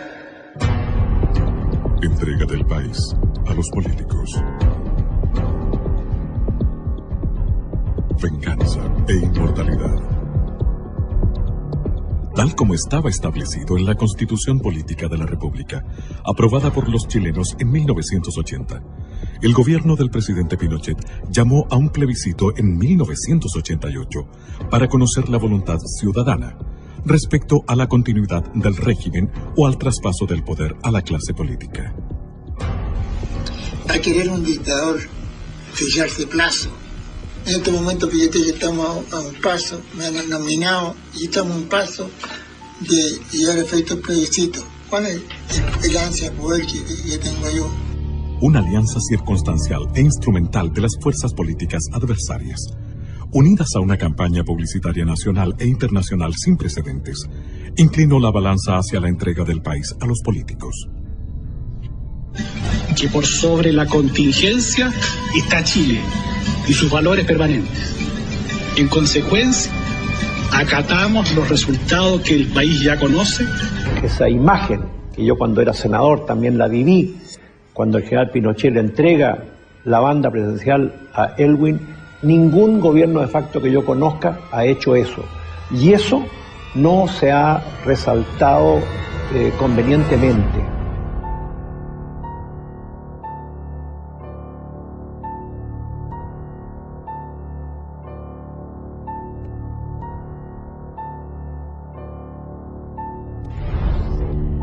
La instrucción a los ministros, a los intendentes, fue preparar una entrega modelo. Y así se hizo en cada una de las oficinas públicas, entregar totalmente transparentado lo que era en ese minuto el organismo fiscal.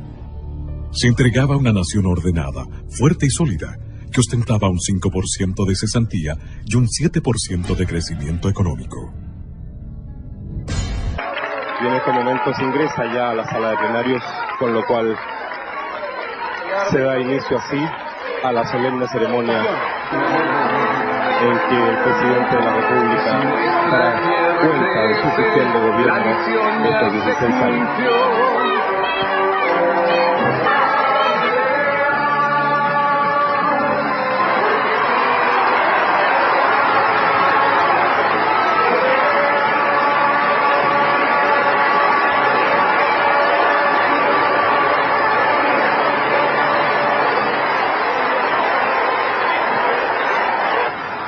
Compatriotas, hoy puedo decirles con plena tranquilidad de conciencia y gran satisfacción que la misión emprendida en septiembre del año 1973 se encuentra totalmente cumplida. Chilenas y chilenos, tengo fe en los chilenos y esperanza en su promisorio destino. Las tengo porque en estos 16 años de trabajo conjunto hemos forjado una orden institucional cuya solidez y coherencia constituyen el fundamento más sólido para seguir avanzando hacia el pleno desarrollo. No olvidemos nunca que fuimos capaces de levantar a Chile de las ruinas y que hemos construido un país nuevo, moderno y pujante. En consecuencia, comprometámonos ahora y para siempre a no permitir jamás que nuestro país deje de ser esa patria orgullosa, soberana y libre que tanto amamos. ¡Viva Chile! El poder civil fue asumido por un gobierno de coalición o de concertación de partidos políticos, donde figuró la Democracia Cristiana, el Partido Radical, el Partido por la Democracia y el Partido Socialista. Patricio Elwin, su primer presidente, confirmó la institucionalidad vigente del gobierno militar al realizar solo algunos cambios superficiales, aunque prometió una transición negociada, justa y prudente. A poco andar, creó la Comisión Rettig, so pretexto de primero conocer la verdad antes de establecer la reconciliación. Porque en Chile no somos todos iguales. Aquí la ley, y sobre todo la ley penal, se aplica para un lado y no para el otro. Les quiero recordar, sobre todo a los jóvenes, y les quiero decir, porque es así, que la ley de amnistía, que es una ley vigente en Chile, se aplicó a más de 1.400 personas. Se aplicó, vale decir, 1.400 personas salieron en libertad. Ahí salieron la gran mayoría terroristas, delincuentes, y cuando se trató de aplicar a militares y carabineros, el Poder Judicial negó esta condición y no la aplica. En nuestros días, dirigentes del Partido Comunista Chileno siguen afirmando que no descartan el empleo de la lucha armada. Don Patricio Elwin hizo uso de una facultad constitucional de aplicar un indulto. Y en lo que se refiere al personal militar que se encuentra procesado, que se encuentra condenado, y a alguno que ha muerto en la cárcel, se ha estimado por quienes tienen el poder político de no aplicar esta facultad que es discrecional del presidente de la República o no legislar a este respecto. Olvidando la experiencia del asesinato de Pérez Sujovic, el presidente Elwin indultó a los terroristas que habían estado en este bando. Bajo su mandato, murió asesinado por estos terroristas el senador Jaime Guzmán. 4 años después, otro demócrata cristiano, Eduardo Frei Ruiz Tagle, inició el segundo gobierno de la Concertación. Buenos días, guardia. ¡Buenos días, mi general! Durante su periodo, el general Pinochet asumió como comandante en jefe del ejército, cargo que dejaría más tarde para integrarse al Senado de la República como senador vitalicio. Siendo un senador de la República y encontrándose de viaje por Europa, el general Pinochet fue detenido en Inglaterra e interrogado por sus tribunales. Él acudió allá con el fin de someterse a una operación quirúrgica, que fue muy exitosa. O sea, si no hubiera sido por este episodio desatado por el juez socialista, digo juez socialista porque había sido diputado socialista, Baltasar Garzón, y un íntimo colaborador de Salvador Allende, como fue Joan Garcés, que promovió esta acción, de concierto con Garzón. Entonces, ellos dos urdieron esto y enviaron un oficio al gobierno socialista inglés. Los laboristas gobernaban en Inglaterra en ese momento. Entonces fue una alianza política que en el fondo se tradujo en el secuestro del general Pinochet. El juicio mismo en Londres fue una cosa grotesca, ¿se fija? Porque tanto ustedes se acuerdan que se recusó un juez y se ganó esa recusación. Yo creo que eso fue una vergüenza mundial, un escándalo, realmente un escándalo. Y además en violación de toda la legislación conocida, porque el general Pinochet tenía inmunidad oficial, o sea, él como ex jefe del Estado y además con un pasaporte oficial del gobierno chileno no podía ser detenido. La noticia de su detención provocó gran revuelo mundial. Los medios de comunicación marxistas y socialdemócratas connotaron el hecho como un triunfo de la democracia. Y queremos decirle al juez Garzón que lo entienda muy bien. Chile ha sido, es y será siempre un país libre y un país soberano.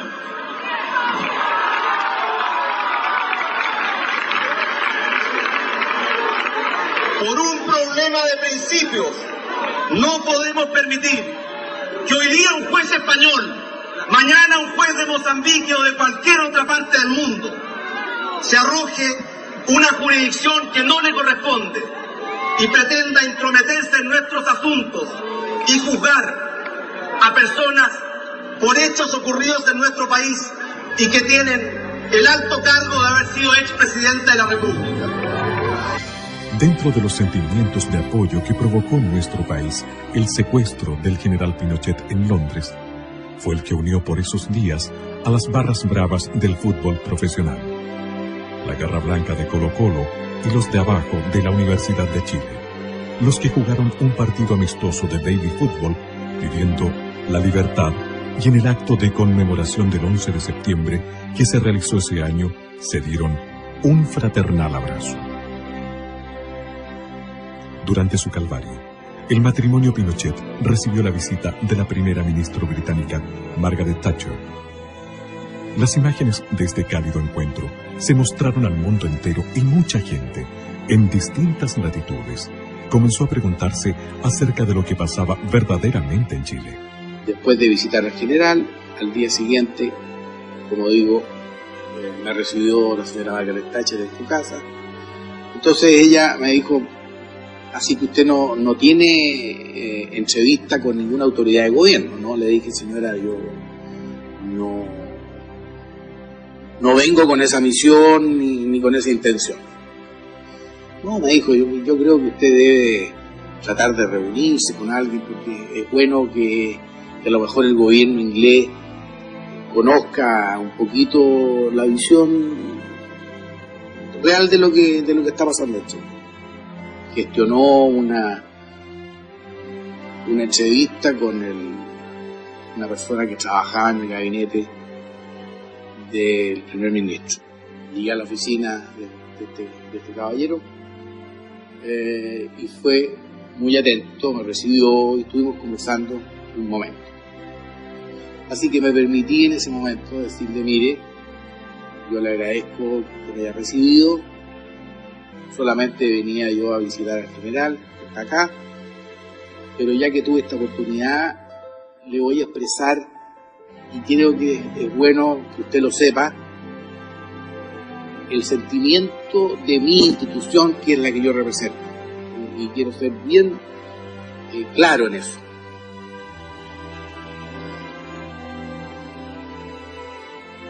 Nuestra institución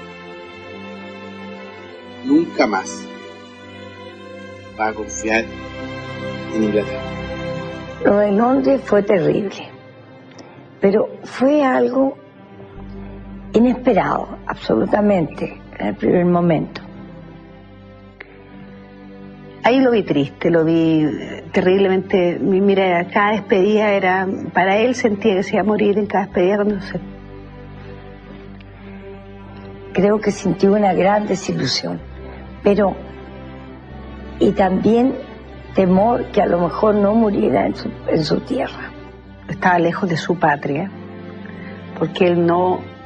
Para él morir lejos de su país, no mirando la cordillera, era una cosa horrorosa. También impactó la masiva presencia de connacionales que viajaron a darle su apoyo al general Pinochet, enfrentándose en las calles de Londres a una orquestada movilización internacional. Y teníamos que demostrar que él también tenía un gran apoyo, que él era muy querido en Chile. Y la verdad que el grupo humano de gente que fue, estábamos todos muy compenetrados y muy con ganas de poder de decirle a él y al mundo que efectivamente él no estaba solo. Y alguna vez lo vi comiendo una empanada chilena hecha por mí y llorando como hombre, llorando de emoción. Y justamente fue para el 18 de septiembre, donde cantamos el himno nacional y todos llorábamos de emoción y de pena de lo que estaba pasando con él, que lo pasó muy mal. Y la verdad que fueron momentos súper fuertes, ¿eh? Y la gente, incluso la gente que vivía allá, los chilenos, nos miraban y no podían creer, decían cómo había gente que había venido de tan lejos a demostrar su cariño por él. Cuando yo acompañaba a mi capitán general en Londres, cuando lo fui a cocinar, lo que le dolía a él eran los traidores. Porque me decía, Coquito, los comunistas siempre me odian, tienen derecho, pero los que me cargan son los traidores. Así que usted, si alguna vez le dio la mano y él se la dio con cariño, no puede traicionarlo, porque está traicionando a su país. Y eso me duele a todos los que tenemos buena memoria. Así que, ojo, porque la cuenta se pasa. Los políticos tienen que saber a dónde van. Y espero que conduzcan bien este país, porque lo veo bastante complicado. En diciembre de 1998, desde Londres, el general Pinochet envió a los chilenos una sentida carta. A través de sus párrafos, es posible avisorar la absoluta claridad que él tenía acerca de las razones y de los gestores de su detención. Impedido de regresar a mi país y viviendo la experiencia más dura e injusta de mi vida, expresaba la carta, quiero agradecer a mis compatriotas todas las nobles muestras de cariño y apoyo que me han dado.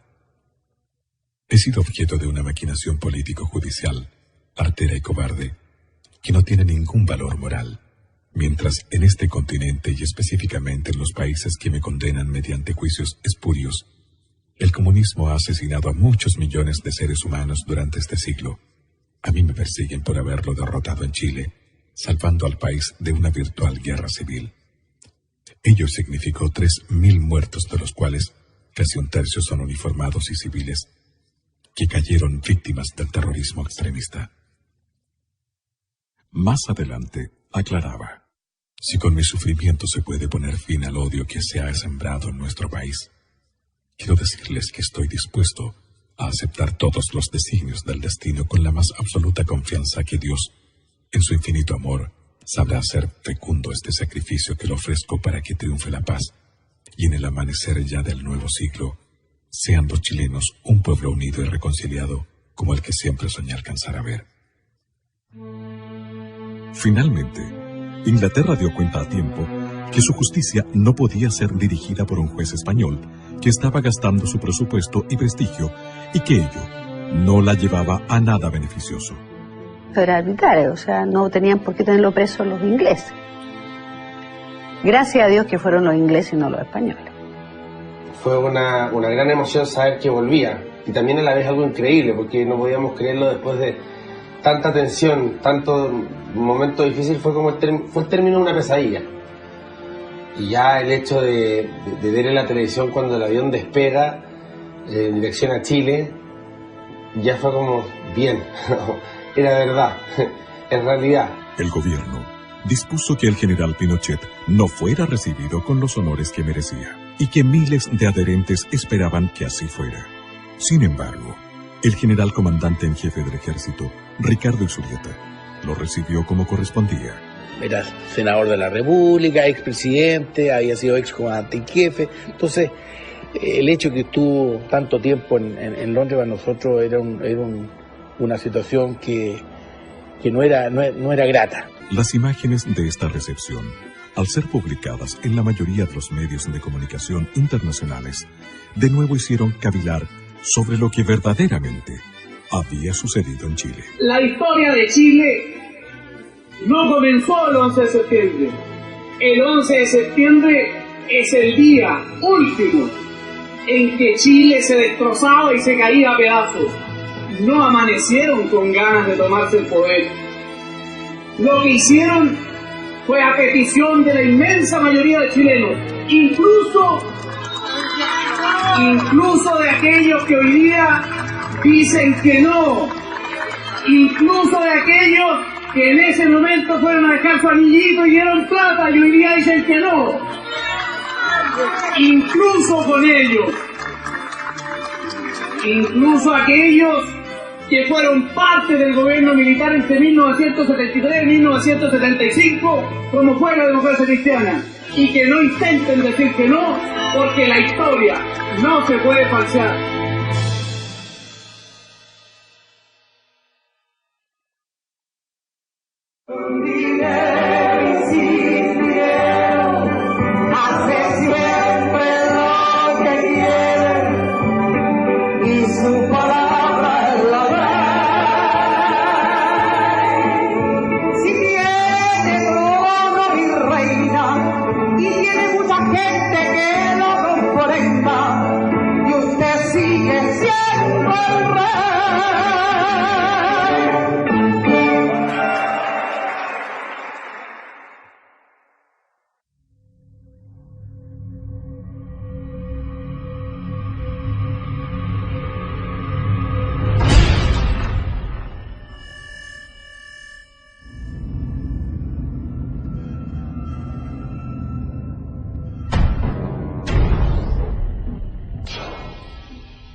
Fue un hombre que tuvo críticas en el camino. Yo no fui ajena a ella, lo reconozco con hidalguía.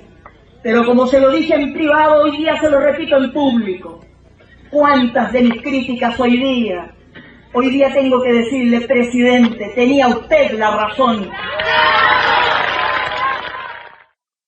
Durante el gobierno de Eduardo Frei, hijo, se modificaron los textos de educación y se estableció en ellos que la violencia en el país había sido iniciada solamente por los agentes del Estado, en tiempos del general Pinochet.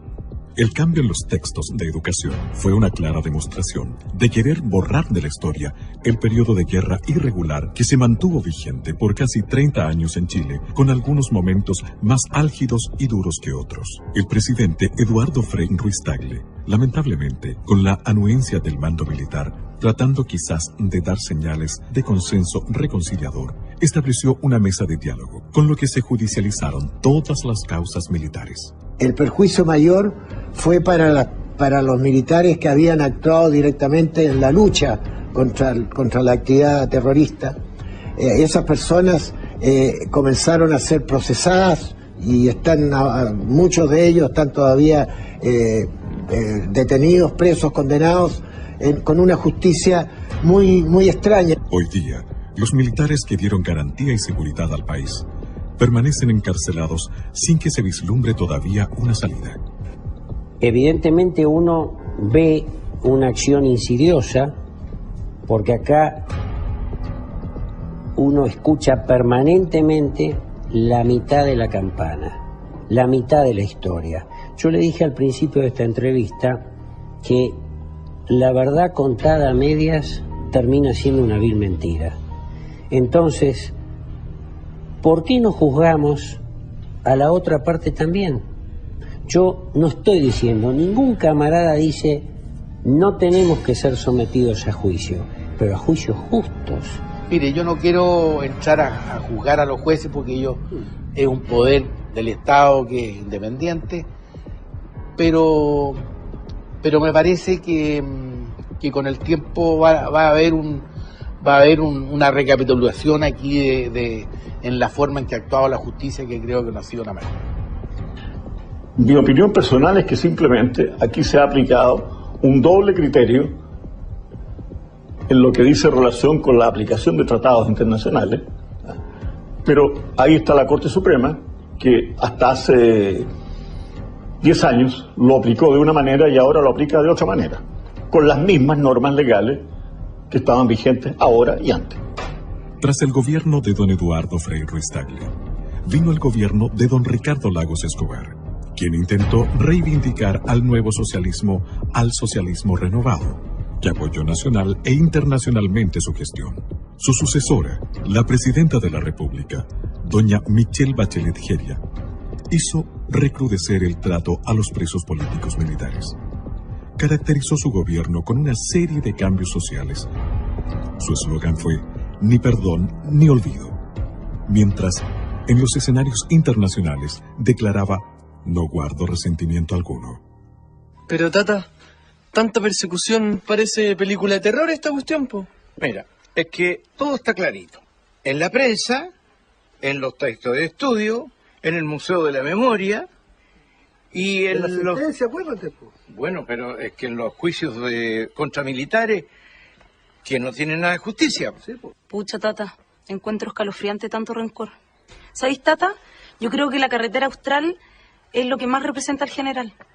Abriendo caminos, dejando huellas donde antes nadie lo había intentado. Estamos de acuerdo, mi niña. En todas las épocas han habido grandes hombres que han abierto caminos y han dejado huellas imborrables. El 24 de diciembre del año 2006, semanas después del fallecimiento del general, la Fundación Augusto Pinochet dio a conocer una carta del exmandatario en la que, en uno de sus párrafos, se dirige especialmente a las nuevas generaciones, aclarando: Chile empezó a arder y se encajonaba sin escape. Objetivamente, en mi concepto, a 3 posibilidades. Esto que lo entiendan las nuevas generaciones nacidas con posterioridad a la crisis.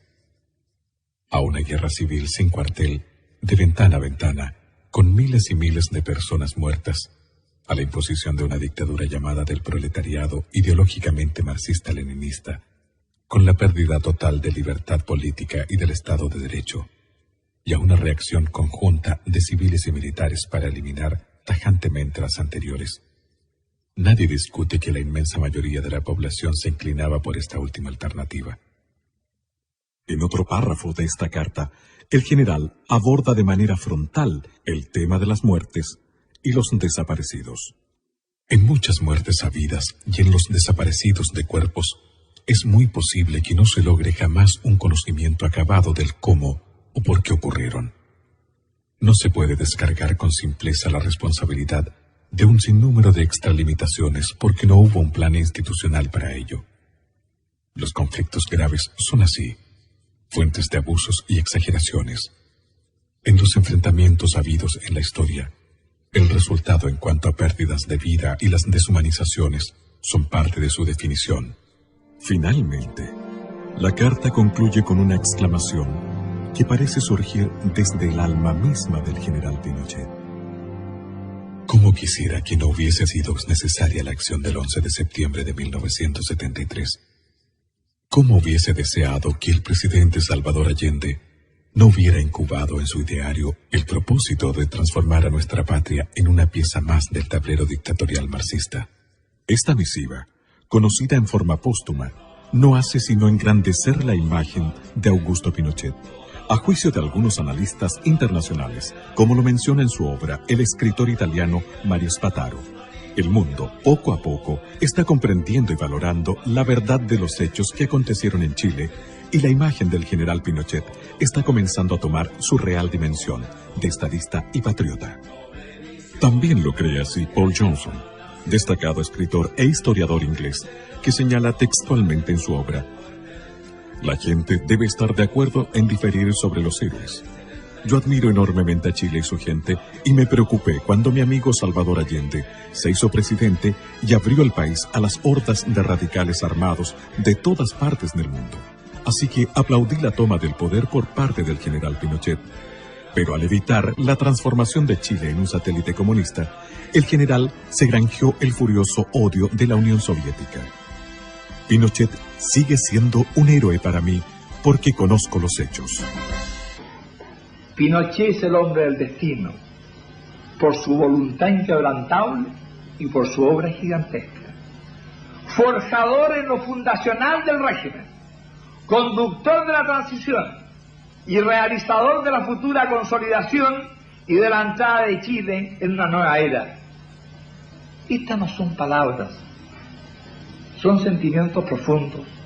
Pinochet, para la mujer chilena, es signo de seguridad. Pinochet, para la juventud chilena, es símbolo de realización cierta de sus esperanzas. Pinochet, para el país entero, es el hombre símbolo de la vocación de grandeza de Chile. Pinochet es el más grande estadista de este siglo. Muchas gracias. Quizás el acto revanchista menos honorable de parte de la coalición gobernante y de su presidenta en esos momentos fue aquella orden política dada al comandante en jefe del ejército, general Óscar Izurieta Ferrer, con motivo del fallecimiento del general Pinochet, de no hacerle funerales de jefe de Estado y que no tuviera cortejo público. Sin embargo, aquel encontró la solución al hacerlo en la escuela militar. Si lo único que le falta a este país, lamentablemente, es poderse dar la mano entre todos. Por eso cuando mi papá se murió, yo me acerqué donde la señora Blandot y le di la paz. No por un gesto de aparentar políticamente nada a favor ni en contra de nadie. Simplemente porque en una misa fúnebre donde mi padre había muerto, hice lo que me enseñó él, que las rencillas y las cosas se dejan de un lado. El mundo entero observó conmovido el adiós al general, preguntándose nuevamente qué había acontecido realmente en Chile. Yo, señores, estoy en la final de la vida. Ya la vida veo que se va terminando y el camino solo se acaba. Pero siempre guardo para ustedes el cariño, el afecto, y sobre todo el amor hacia cada uno de ustedes. Les agradezco todo lo que me han invitado. No tendría palabras para decirles cuánto es mi alegría y cuánto es lo que yo recibo de ustedes. Hoy, cerca del final de mis días, quiero manifestar que no guardo rencor a nadie, que amo a mi patria por encima de todo y que asumo la responsabilidad política de todo lo que he obrado en la convicción que ello no tuvo otro norte que engrandecer a Chile y evitar su desintegración. Quiero especialmente dar un mensaje de apoyo a mis camaradas de armas, muchos de ellos privados de libertad, que sufren la persecución y la venganza de quienes desencadenaron la confrontación y la violencia, que obligó a las Fuerzas Armadas y de orden a intervenir para superar un conflicto que parecía insalvable. Gracias a su coraje y decisión, Chile pudo transitar entre la amenaza totalitaria y la plena democracia que nosotros restablecimos y de la cual gozan todos nuestros compatriotas. Reitero lo que he dicho siempre, Yo asumo la plena responsabilidad política de lo sucedido.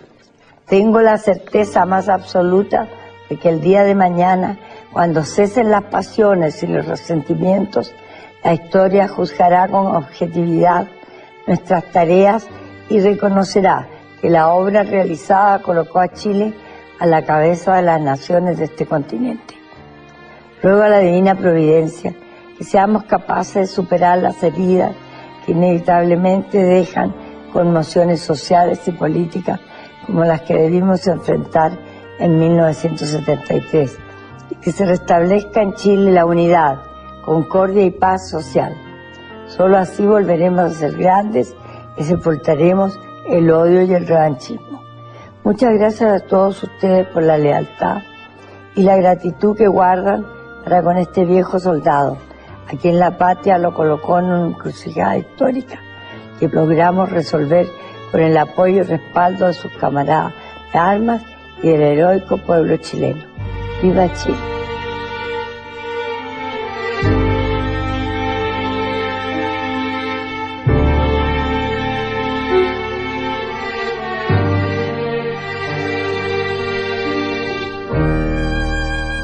El 10 de diciembre del año 2006, a los 91 años de edad, tras 33 años de protagonismo en vida en la historia de Chile, el general Pinochet abandonó este mundo para situarse entre los inmortales de la patria.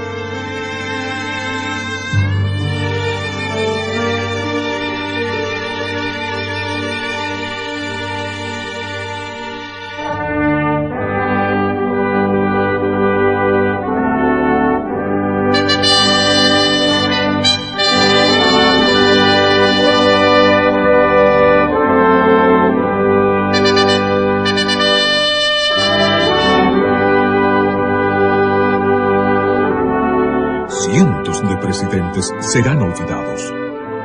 Un general Pinochet vivirá para siempre.